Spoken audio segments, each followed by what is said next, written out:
Alright, तो देख, अभी अपन थोड़ा बेसिक से स्टार्ट करेंगे कि रिएक्ट अपन क्यों यूज़ करते हैं, उसको कैसे सेटअप करते हैं अपने कंप्यूटर पर, उसमें app.jsx जो फाइल होती है उसका क्या सिग्निफिकेंस है, अपन कुछ फंक्शंस ट्राई करेंगे और अपन स्टेट्स के बारे में पढ़ेंगे। हुक्स थोड़ा सा हार्ड टॉपिक है तो इसको मे भी अपन कुछ टाइम बाद पढ़ेंगे। बाकी एक हुक अपन को मतलब अभी अपन यूज़ करेंगे स्टेट्स के लिए, तो वो अपन अभी पढ़ लेंगे। सबसे पहले रिएक्ट यूज़ करते हैं अपन। तो देख, पहले अपने पास कॉन्सेप्ट था डोम। डोम क्या होता है? Object sorry document object modelling. अब इसका क्या यूज़ होता था? देख, अपन जनरली जो वेबसाइट्स बनाते हैं वो स्टैटिक होती है। स्टैटिक इन द सेंस जैसे एक अपना विकीपीडिया है। अब विकीपीडिया एक स्टैटिक साइट है, इस वाले पोर्शन में छोड़ देना। क्योंकि क्या होता है, अपन जैसे मैं रिफ्रेश करता हूँ तो इसका कंटेंट चेंज नहीं हो रहा है, इसका कंटेंट वैसा ही रह रहा है। ठीक है, तो अब ये एक स्टैटिक वेबसाइट है और अपन लोग ये किसके थ्रू बना सकते हैं? HTML के थ्रू। तो इस कंडीशन में अपन को रिएक्ट का यूज़ नहीं आता है, क्योंकि रिएक्ट अपन को यूज़ होती है जब अपनी साइट डायनेमिक हो, जैसे लिंक्डइन। अब देख, जब मेरे को कोई मैसेज आएगा तो यहाँ पर एक नंबर इंक्रीज होगा मैसेज के ऊपर, 1 2, नोटिफिकेशन काउंट इंक्रीज होगा तो यहाँ पर 3 4 5 6 इस टाइप से इंक्रीज होगा। मैं अगर पोस्ट रिफ्रेश करता हूँ तो यहाँ पर सारी पोस्ट भी दूसरी हो जाएंगी, मतलब चेंज हो जाएगी। क्यों? क्योंकि डायनेमिक वेबसाइट है, अभी तो चेंज नहीं हुई, बट मैं इसे स्क्रॉल करते रहता हूँ तो देख यहाँ पे नीचे लोड हो रहा है और यहाँ पे मेरे को नई पोस्ट मिलती जाएंगी।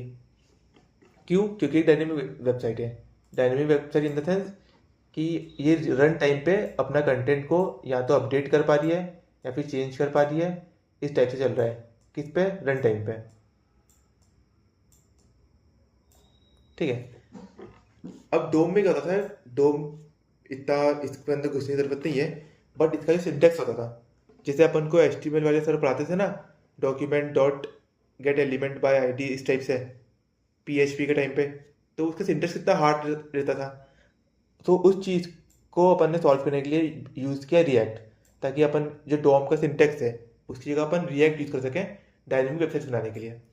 अब रिएक्ट क्या हेल्प करती है अपन को? ये अपन को HTML, CSS और जावास्क्रिप्ट को ईजिली इम्प्लीमेंटेशन करने में हेल्प करती है। अपन जनरली क्या करते हैं, HTML की अलग फाइल बनाते हैं, CSS की अलग फाइल बनाते हैं, फिर जावास्क्रिप्ट की अलग फाइल बनाते हैं, फिर इन तीनों कंबाइन करते हैं।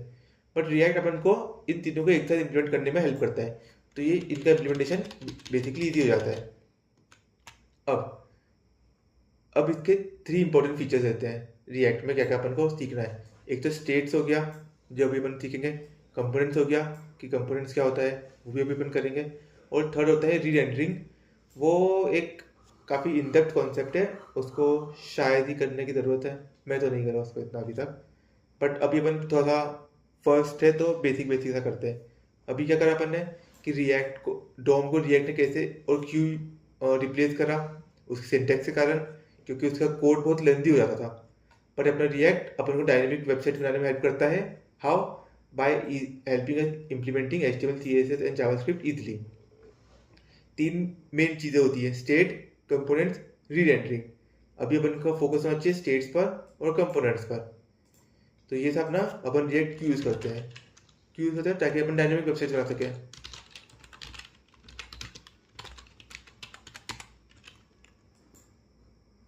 अब रिएक्ट को अपन सेटअप कैसे करते हैं अपने इसमें?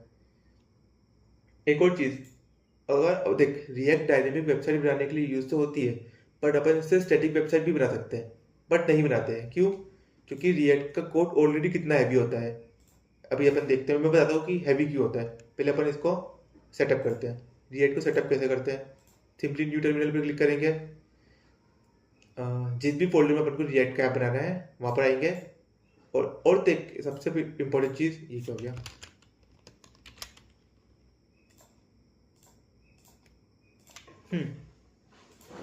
सबसे इम्पोर्टेंट चीज़ कि अपन को रिएक्ट को जब भी अपने सिस्टम में यूज़ करना है तो अपने पास Node.js होना चाहिए। क्यों? क्योंकि रिएक्ट जावास्क्रिप्ट का फ्रेमवर्क है और Node.js, देख, 2 चीज़ें होती है, एक Node.js होता है, एक Next.js होता है। तो रिएक्ट इन दोनों पर चलता है, बट अभी अपन Node.js से करते हैं, क्योंकि मेरे को उतना ही आता है। तो अपन Node.js से कैसे करते हैं? अपन को सिस्टम पर सिंपली गूगल पे आके Node.js डाउनलोड कर लेना, वो सिंपली डाउनलोड आएगा। फिर अपने टर्मिनल पे आना और अपन अब सेटअप करेंगे रिएक्ट का एप्लीकेशन। तो वो कैसे सेटअप करेंगे? नोड क्रिएट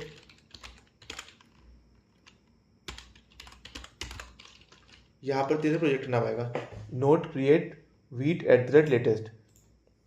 अब अपन अपने प्रोजेक्ट का नाम डालेंगे, जो भी अपन का प्रोजेक्ट के नाम से रिएक्ट का एप्लीकेशन बनेगा। तो यहाँ पर इसको अपन फर्स्ट दे देते हैं, ठीक है। हाँ ठीक आ गया, नोट सॉरी npm create।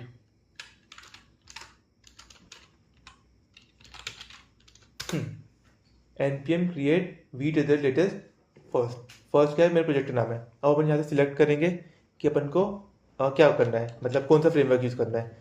तो यहाँ पे बहुत सारे फ्रेमवर्क्स है, अपन उसमें रिएक्ट सिलेक्ट करेंगे। रिएक्ट पे क्लिक करके एंटर। अब किस लैंग्वेज से उसको अपन इम्प्लीमेंट कर रहे हैं, तो अभी अपन जावास्क्रिप्ट से कर रहे हैं, ठीक है। तो इसलिए अपन जावास्क्रिप्ट पे एंटर करेंगे। इसको नो कर देंगे, इसको भी अभी के लिए नो कर देंगे। अब यहाँ पर आगे अपना रिएक्ट का एप्लीकेशन बन चुका है, बट ये अभी चलेगा नहीं। जिससे मैं क्या करके दिखाऊँ, cd मैं उस फोल्डर में आया, यहाँ पे मेरा रिएक्ट का एप्लीकेशन वर्क कर रहा है। अगर मैं इसको रन करता हूँ तो एक एरर आ गया है। क्या एरर है देख, अपन को यहाँ पे बोला है npm इंस्टॉल करके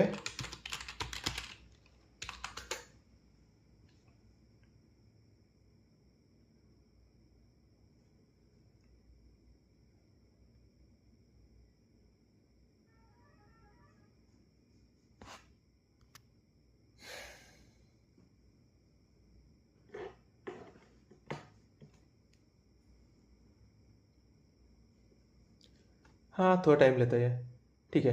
npm इंस्टॉल करके अपने पास एक नोड मॉड्यूल करके एक फोल्डर बना होगा। अब इसके अंदर बहुत सारी चीज़ें हैं जिन सब पे अपन को ध्यान भी नहीं देना है। ये देख कितनी सारी चीज़ें हैं, पूरा फोल्डर में ही बहुत सारे फोल्डर थे, फिर इसके अंदर भी बहुत सारी चीज़ें। इस टाइप से एक बहुत हैवी फोल्डर बन गया है। अब इसके अंदर क्या रहता है, इसके अंदर अपनी रहती है सारी डिपेंडेंसीज।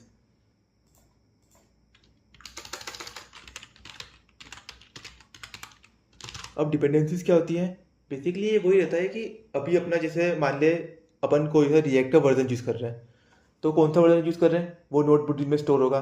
रिएक्ट के अंदर इस वर्जन के अंदर ये वाला रिएक्ट क्या क्या चीज़ें यूज़ करता है वो सब इस नोट मॉड्यूल में होगा।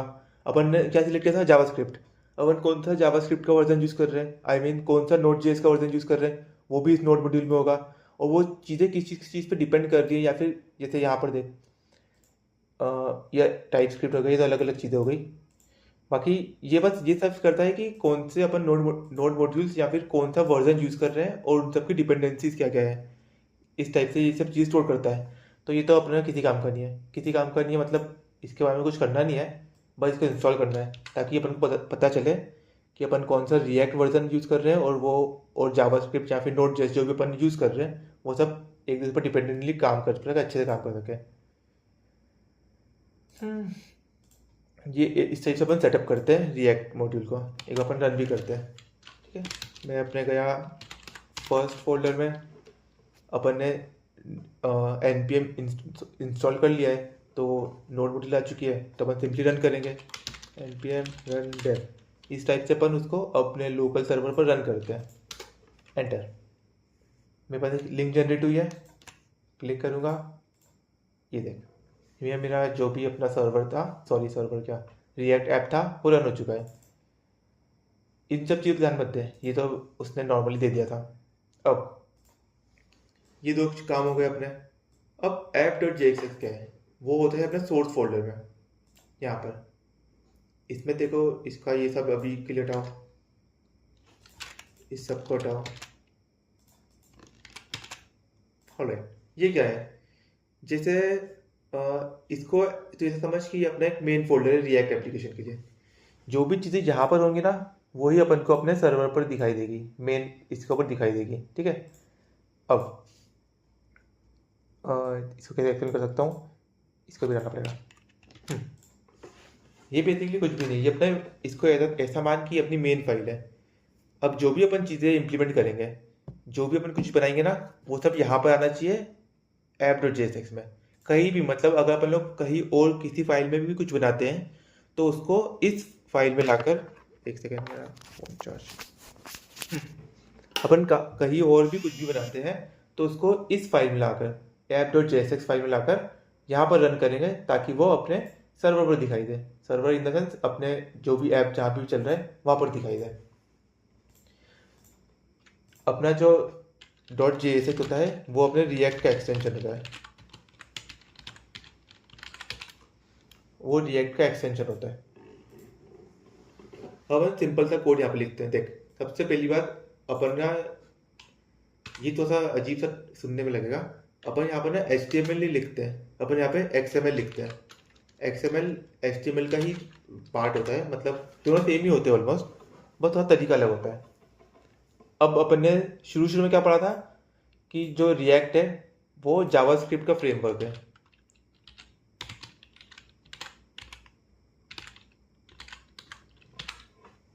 ना। तो डायरेक्टली अपन इसके अंदर HTML तो लिख नहीं सकते हैं, अपन लोग इसके अंदर XML लिखते हैं बेसिकली, फिर भी तो इसको HTML जैसे समझ, अपन इसमें डायरेक्टली HTML नहीं लिख सकते हैं। अपन बेसिकली क्या कर रहे हैं, ये अपने पास एक ऐप है, अपन इसके अंदर जो भी कोड लिख रहे हैं वो जा रहा है अपने सर्वर पर, सर्वर इन द सेंस अपना जो वेबसाइट है वहाँ पर। तो यहाँ पर एज की जावास्क्रिप्ट फ्रेमवर्क है, तो यहाँ पर अपन डायरेक्टली HTML नहीं लिख रहे हैं, अपन उस HTML को रिटर्न कर दे रहे हैं। अब रिटर्न करने में भी दो चीज़ें, मतलब तीन चीज़ें, तीन टाइप से रिटर्न करते हैं।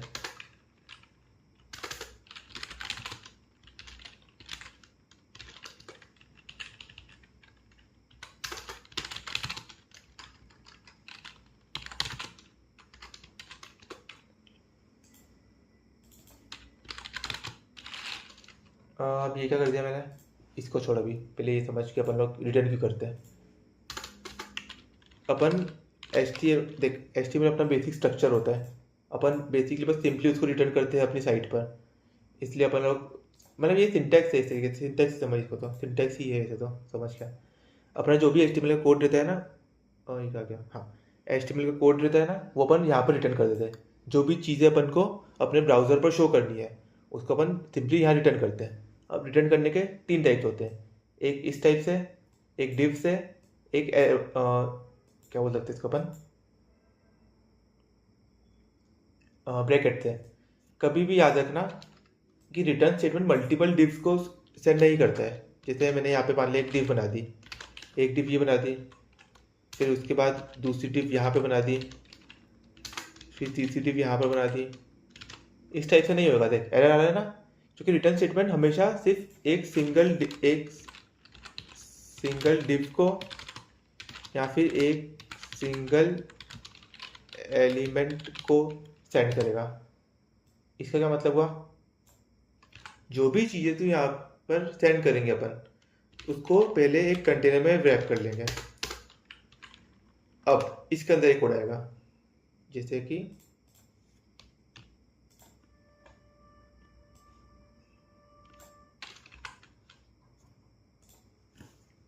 ये तो रिटर्न स्टेटमेंट है, ठीक है।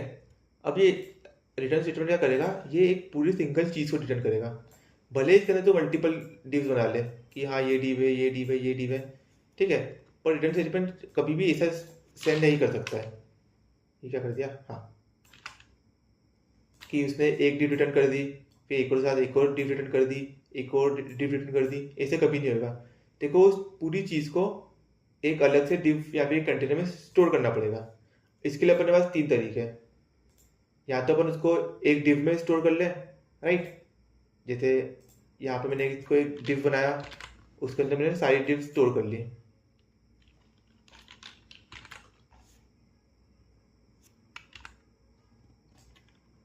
डिव वन यहाँ पे स्टोर कर ली मैंने,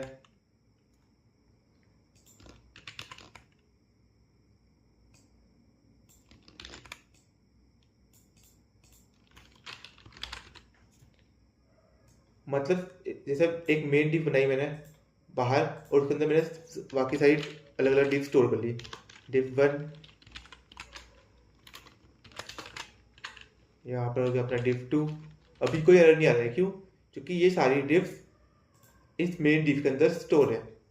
अगर मैं ऐसा करता कि मेरी जो मेन डिव थी उसी को नहीं बनाया और सिर्फ div one div to send कर रहा हूँ, तो मेरे पास एक एरर आता, क्यों, क्योंकि ये सिर्फ एक पर्टिकुलर कंटेनर के अंदर ही वर्क करेगा। दूसरा तरीका अपने पास ये था कि एक एम्प्टी ऐसे ही खाली टैग दे दें, एक कंटेनर जिसमें ये डिव ना हो, मतलब इसको अपन ऐसा डिव कंटेनर नहीं दे रहे, अपन ने बस एक खाली कंटेनर दे दिया कि हाँ भाई ये मेरा मेन कंटेनर है, इसके अंदर सारी डिव्स रहेंगी और बाकी का कोड रहेगा। इस टाइप से अपन एक रिटर्न कर सकते हैं और सिंपल अपना ब्रैकेट लगा देंगे और उसके अंदर जो भी रिटर्न करना है वो रिटर्न कर पाएंगे। div div1 div div div div div div। हाँ ऐसे भी नहीं होता है। हाँ तो ये वाला तरीका तो गलत है। बेसिकली ये दो तरीके हैं अपने पास, या तो अपन उसको एक डिव में स्टोर कर लें या फिर एक एम्प्टी एलिमेंट बना के या फिर एम्प्टी कंटेनर बना के उसमें स्टोर कर लें।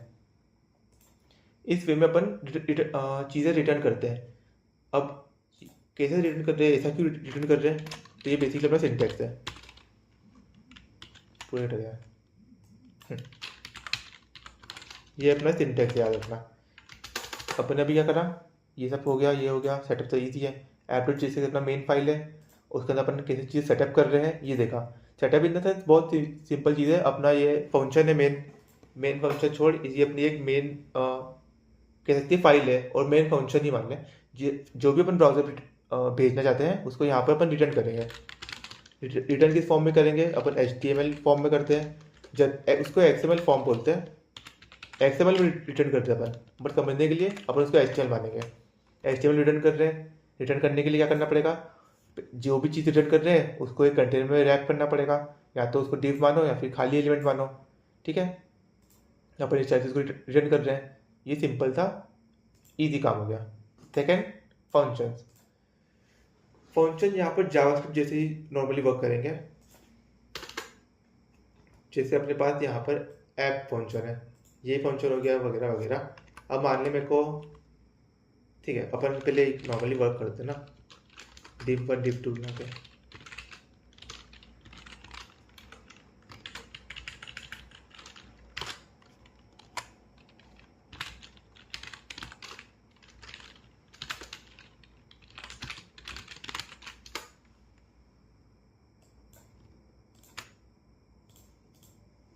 ठीक है, ये आ गया अपने पास div1 div2। मैं यहाँ पे कुछ भी लिखता हूँ, यहाँ पे अपन बेसिकली HTML कोड ही लिख रहे हैं। जैसे मैं इस टाइप से लिख देता ना, क्या होता है अपने पास, बोल्ड के लिए बी होता है ना, hi I am Samarth. Edit tag use कर सकते हैं अपन इसमें, दिस इज हेडिंग। सिंपल देखा अपन ने, ये आ गया बोल्ड में हाई एम समर्थ, हेडिंग टैग में दिस इज हेडिंग। अपन क्या कर रहे हैं अभी के लिए, अपन सिंपल से ओवर काम कर रहे हैं। अपन सिंपली रिटर्न कर रहे हैं अपना HTML कोड। ये अपना HTML कोड है, अपन इसको रिटर्न कर रहे हैं एक डिव में रैप करके। ठीक है, अब मान लें अपन को यहाँ पे फंक्शन क्रिएट करना है, क्योंकि अभी अपन ने सीखा था कि भैया जावास्क्रिप्ट मेरे को CSS HTML और रिएक्ट HTML CSS जावास्क्रिप्ट तीनों चीज़ें करने देता है। तो अभी CSS पर नहीं आ रहे हैं, अभी जावास्क्रिप्ट में अगर मेरे को कुछ करना रहता तो क्या करते अपन सिंपली यहाँ, सॉरी मैंने कुछ ज़्यादा ही बोल दिया। अपन सिंपली यहाँ पे फंक्शन भी यूज़ कर सकते हैं। जैसे मान लिया मैंने यहाँ पे एक फंक्शन क्रिएट किया या फिर इसी के अंदर कर लिया फंक्शन ऐड। ठीक है, ये फंक्शन लिखने का सिंटेक्स होता है। अपन लोग जैसे जावा में तो नहीं पता, लेकिन C++ में क्या करते थे, एंड फिर फंक्शन का नेम और फिर उसके वो लगा देते पैरेंथेसिस, या फिर बूल वॉइड, ऐसे फंक्शन को अपन टाइप देते थे, रिटर्न टाइप। जावास्क्रिप्ट में ऐसा नहीं होता है। जावास्क्रिप्ट में सिंपल से ऊपर सा ये है। अपन फंक्शंस डिटेल में भी पढ़ेंगे बाद में, अभी बेसिक से समझ। फंक्शन से ऐड है, ये फंक्शन में ये सिंटैक्स है, फंक्शन लिखा और उसका नाम लिख दिया। ऐड अपन ने क्या करा, अब याद रखना अपन क्या कर रहे हैं, रुक जाओ सॉरी, यहाँ पर भी लिख सकते हैं ना, हाँ यहाँ पर भी लिख सकते हैं अपन सिंपली का रिटर्न कर देंगे।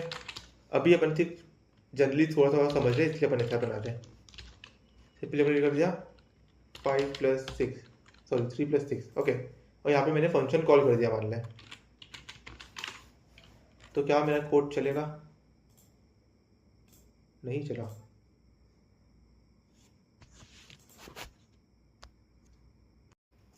अब ऐसा क्यों नहीं चला? क्योंकि बेसिकली क्या हुआ, दिक्कत यहाँ पर आई है, अपन ने फंक्शन काफ़ी गलत तरीके से यूज़ करा। अपन ने जब यहाँ पे ऐड यू यूज़ करा ना, तो डिव ने उसको एज ए टेक्स्ट ले लिया। अब फंक्शन कैसे यूज़ करते हैं, जैसे अभी थोड़ा सा चल ठीक है, बटन बनाते हैं।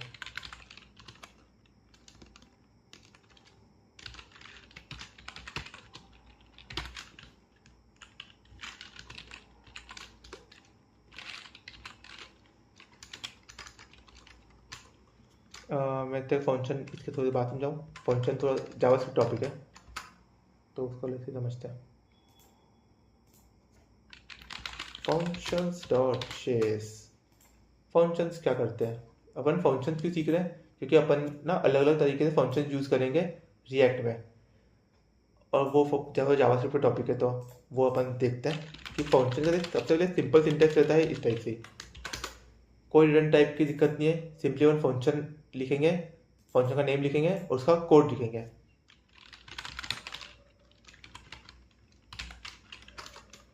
ए प्लस बी, मान लें यहाँ पे मैं ए प्लस बी दे भी देते हैं,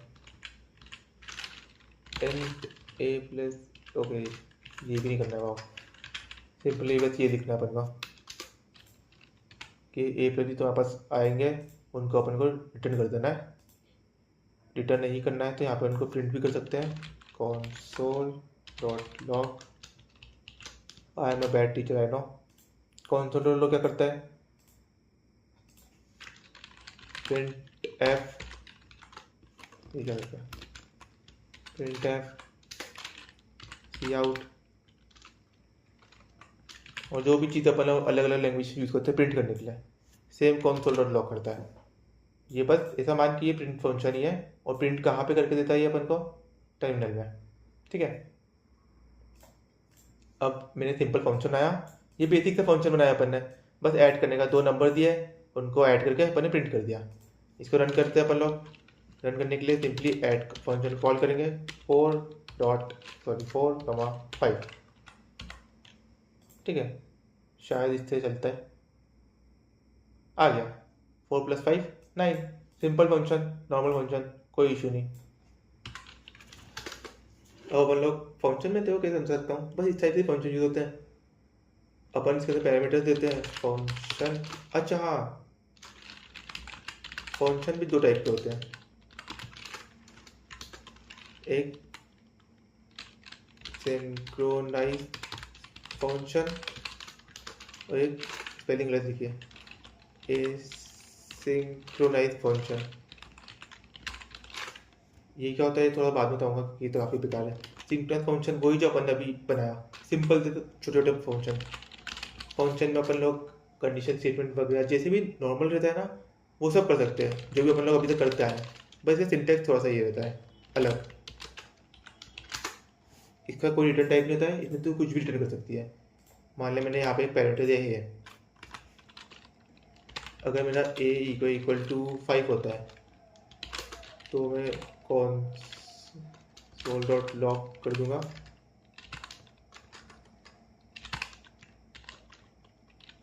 ट्रू, बूलियन हो गया। अगर a 5 नहीं होता है तो मैं console डॉट लॉग कर दूंगा 4। अपन देख कोई रिटर्न टाइप नहीं है इसमें, कुछ भी मैं प्रिंट कर रहा हूँ, या ट्रू कर दिया या फिर इंटीजर कर दिया। अब मैं करता हूँ आस्क 6 करते हैं, ठीक है। रन किया मैंने इसका, 4 प्रिंट हुआ, यहाँ पे मैंने 5 रिटर्न किया, फिर रन किया, ट्रू आ गया। जावास्क्रिप्ट में अच्छी बात है, कोई रिटर्न टाइप नहीं है, मैं अपने नीड के अकॉर्डिंग फंक्शन की वैल्यूज रिटर्न कर सकता हूँ। एक फंक्शन का रोल होता है, ये जावास्क्रिप्ट में कैसे फंक्शन यूज होते हैं वो होता है। मीडियम इसलिए क्या, क्योंकि एक एसिंक्रोनस फंक्शन भी होता है, बट वो अभी थोड़ा टफ हो जाएगा क्योंकि मेरे को भी पढ़ना पड़ेगा वो। इससे नॉर्मली अपन फंक्शन यूज़ करते हैं, एसिंक्रोनस फंक्शन है ना, वो अपन तब बताएंगे जब अपन लोग हुक्स यूज़ करेंगे, तो उसको भी इसी का लिख देते हैं, एसिंक हार्ड। अभी के लिए अपन करते हैं स्टेट इन रिएक्ट। स्टेट क्या होता है अभी अपन सब सिंपल सिंपल से पढ़ेंगे ना। यहाँ कहाँ आ गया मैं,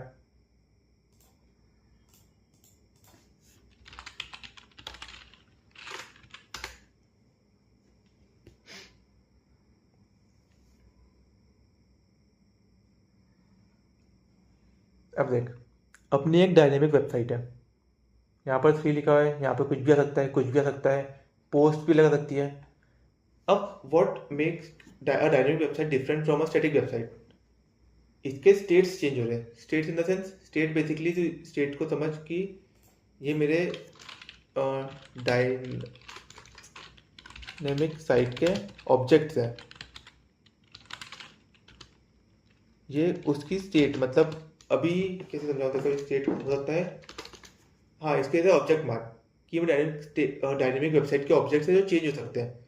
इस चेंज हो सकते हैं मतलब जैसे मेरा लिंक्डइन का पेज हुआ, तो इसकी अभी स्टेट 3 है, लेकिन मेरे को एक नोटिफिकेशन इंक्रीज होगी तो यहाँ पर 4 आ जाएगा, मतलब उसकी स्टेट 4 हो जाएगी। और मेरे क्या था, विकीपीडिया था, उसमें कुछ भी स्टेट नहीं थी। क्यों? क्योंकि उसमें कुछ चेंज ही नहीं हो रहा था। अपन लोग जो भी चीज़ें चेंज हो रही है या फिर जो भी चीज़ें अपनी वेबसाइट पर डायनेमिक है उनको एज अ स्टेट ट्रीट करते हैं। जैसे मैं तेरे को एक अजीब सा, रुक जा,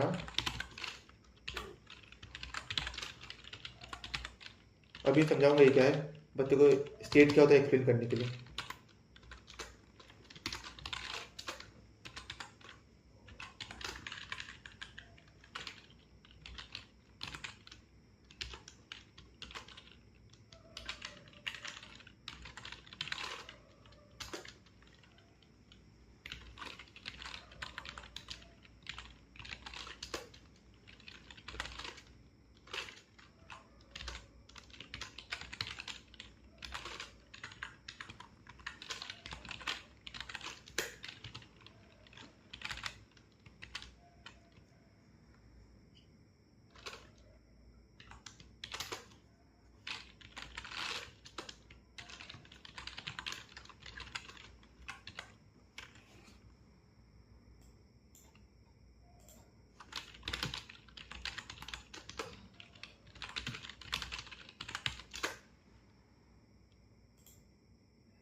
ओके देख, अभी मेरा काउंट वेरिएबल बनाया मैंने, ये काउंट वेरिएबल है, ठीक है। अब अपन लोग स्टेट को ऐसे डिफाइन करते हैं, ओके छोड़ इस सबको भी, मेरा काउंट वेरिएबल है। अब ये चेंज होते जा रहा है, जैसे मैं इस बटन पर क्लिक करता हूँ ये चेंज होता है, ठीक है। इसकी वैल्यू इंक्रीज हो रही है, चेंज हो रही है इसकी वैल्यू। अब ये चेंज हो रही है तो अपन इसको एज अ स्टैटिक वेरिएबल ले नहीं सकते हैं, इसको अपन लोग एज अ स्टेट लेते हैं। स्टेट कैसे लेते हैं? इस वे में। इसको भी छोड़, पहले स्टेट क्या होता है ये समझ। स्टेट बेसिकली एक ऑब्जेक्ट होता है, अपन उन चीज़ों को स्टेट ट्रीट करते हैं जो चीज़ें अपने वेबसाइट पे डायनेमिक है। डायनेमिक इन द सेंस जो चीज़ें वेबसाइट पर चेंज हो रही है, जो चीज़ें स्टैटिक नहीं है। कोई भी ऑपरेशन परफॉर्म करते हैं, या फिर मैं लिंक्डइन पर रिलोड करता हूँ, या फिर किसी की नोटिफिकेशन ओपन कर लेता हूँ, या फिर मैं नोटिफिकेशन ओपन कर लेता हूँ, तो देख उसका नंबर हट चुका है, उसकी स्टेट अब चेंज हो चुकी है, 3 से 0 हो गई है। न्यू पोस्ट आई है तो यहाँ पर एक चीज़ आ गई है अपने पास। बेसिकली स्टेट उन चीज़ों को अपन लोग, मेरे स्टेट एक ऑब्जेक्ट होता है जो अपनी डायनेमिक चीज़ें होती है ना जो वेबसाइट पर, उनके लिए उनको ट्रीट करने के लिए अपन उनको स्टेट लेते हैं। जैसे मान लिया अगर मेरे को यहाँ पर लेना होता, सिर्फ एक 1 प्रिंट करना होता, डिव ए क्या है, मेरा एक वेरिएबल है ए इक्वल टू 1। अरे ठीक है, एक वेरिएबल है ए इक्वल टू 1। ये क्या हो रहा है, ये भी मेरी साइड पे शो हो रहा है ए। हाँ मैंने ए क्यू के लिए ए से लिखना पड़ेगा। ए इक्वल टू 1 स्टोर हो रहा है, वो चेंज हो रहा है? नहीं चेंज हो रहा है, तो मैं इसको सिंपली वेरिएबल ले लिया। क्यों? क्योंकि डायनेमिक ही नहीं है ना। अगर डायनेमिक होता तो मैं इसको स्टेट लेता। स्टेट कैसे लेते हैं? इस सिंटेक्स में। अब ये क्या है, ये तो काफ़ी खतरनाक है, इसमें यूज स्टेट वगैरह यूज हो रहा है, ये क्या हो रहा है? सिंपल सी बात सुन, स्टेट के दो पार्ट्स होते हैं। फर्स्ट पार्ट होता है स्टेट वेरिएबल, सेकेंड पार्ट होता है state setter. State variable, state setter क्या करता है? स्टेट वेरिएबल उसको कहते हैं जिस नाम से अपन लोग स्टेट को ले रहे हैं। यहाँ पर मैंने स्टेट को काउंट किया, यहाँ पर मैं कुछ भी ले सकते हैं, अच्छा यहाँ पर कुछ ले सैम ले लिया, या फिर कुछ भी ले सकते थे। बेसिकली बस अपन लोग नाम दे रहे हैं कि इस स्टेट को मैं इस नाम से पहचानूंगा। अभी अपन ने जो स्टेट बनाई है उसको अपन लोग काउंट नाम से पहचान रहे हैं। स्टेट सेटर बेसिकली, अब देख जैसे मैंने बताया देखो कि यहाँ पर चीज़ें चेंज होती आ रही है, यहाँ पर भी चेंज हो रही है, यहाँ पर भी चेंज हो रही है। अब वो कर कैसे रहे अपन लोग, क्योंकि अपने स्टेट का तो नाम दे दिया कि स्टेट मेरा काउंट है, उसको चेंज कौन कर रहा है, कैसे कर रहे हैं, उसके लिए अपने यूज़ करते हैं सेटर, स्टेट सेटर। उसको सेट काउंट या फिर किसी नाम से तो ले सकती है। जनरली जो भी ये नाम होता है, जैसे मान लिया यहाँ सेम होता ना, तो इसे generally for a good practice set same लिखते हैं अपन, चाहे ताकि आसान रहे चीज़ें समझने में। ठीक है, उनको ऐसे डिफाइन करते हैं। यू स्टेट के लिए मतलब जब हुक्स पढ़ेंगे ना तब हम लोग इन डेप्थ जाएंगे कि यू स्टेट के अलावा क्या क्या चीज़ें होती है। यू स्टेट, इसके ब्रैकेट में तो जो भी लिखेगी ना वो तेरी इनिशियल स्टेट होएगी। चलेगा, इनिशियल स्टेट। मैंने 0 से स्टार्ट किया तो यहाँ क्या हो गया,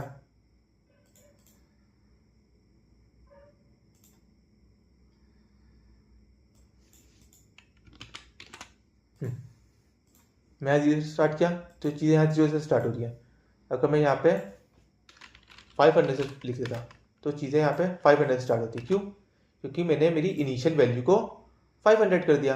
राइट, इनिशियल वैल्यू कैसे, अपन ने एक स्टेट बनाई, ये सिंटैक्स है कॉन्स्ट। जो सिंटैक्स है ना, ये देखो जावास्क्रिप्ट के सिंटैक्स है, थोड़े से टफ लगेंगे शायद, वैसे तो इतने टफ नहीं लगेंगे, 2-4 बार लिखेंगे ना तो आ जाएंगे। सिंपल सिंपल सा कर रहे हैं अभी, सिंपल सिंपल से ही करना। कॉन्स्ट स्टेट वेरिएबल, स्टेट बनाई अपने, स्टेट के अंदर क्या क्या आया, स्टेट वेरिएबल, स्टेट सेटर। अब इक्वल टू यू स्टेट के अंदर आएगी इनिशियल स्टेट।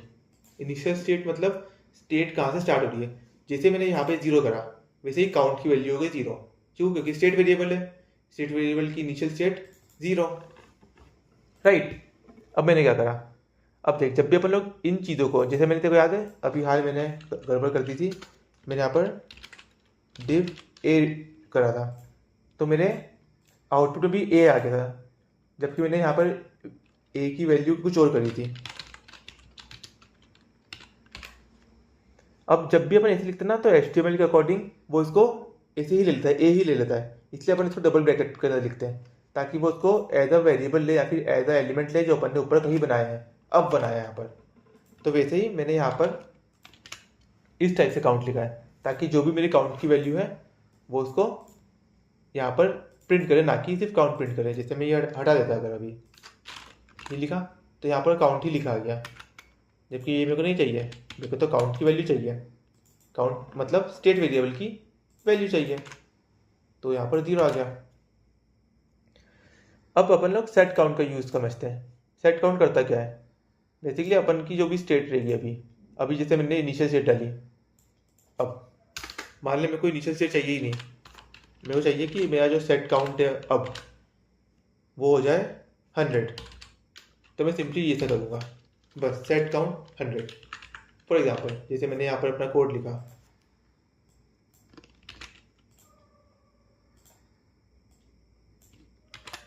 यहाँ पे मेरा कोड लिखा कि अभी मेरा ये है स्टेट, मेरी ये है state variable count, state setter set count, initial state मेरी 0 हो गई। अब मैंने कुछ कोड लिखा कि हाँ ये सब हो रहा है, ये सब हो रहा है, बट उसके बाद मेरे को चाहिए कि मेरी काउंट की वैल्यू 100 है, तो मैं सेट काउंट 100 कर दूंगा। इससे क्या होगा, इससे यही फंक्शन कॉल होएगा सेम टू सेम, अंडर दूर यही काम होता है, मतलब ऐसा समझ के यही हो रहा है।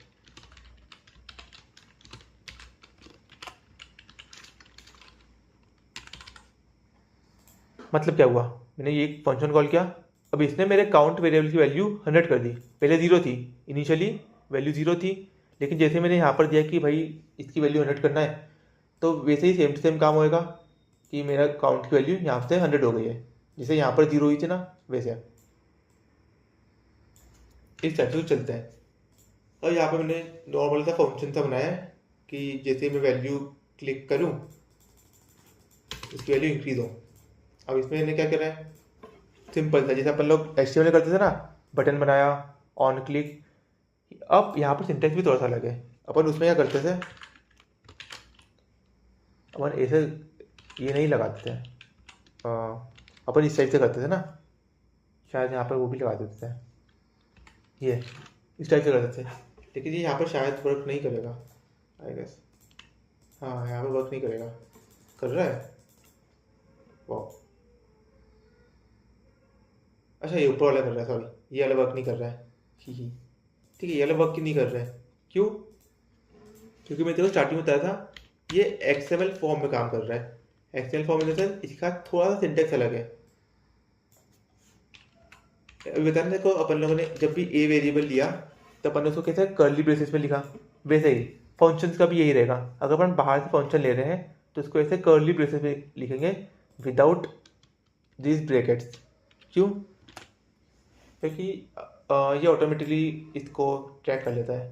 जैसे यहाँ पर मैंने क्लिक किया तो ये देख फंक्शन यहाँ पे लिखा गया कि ये फंक्शन भाई ये है और ये इसका ये रोल है, इस टाइप से।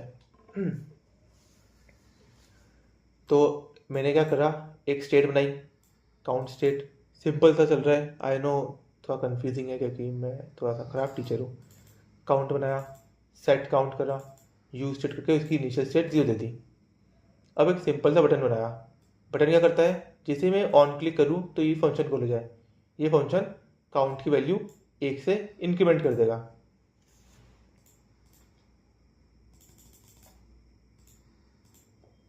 अब अगर मेरे थोड़ा सा भी समझ आया हो तो तू एक और फंक्शन बना जो कि काउंट को डिक्रीमेंट करे।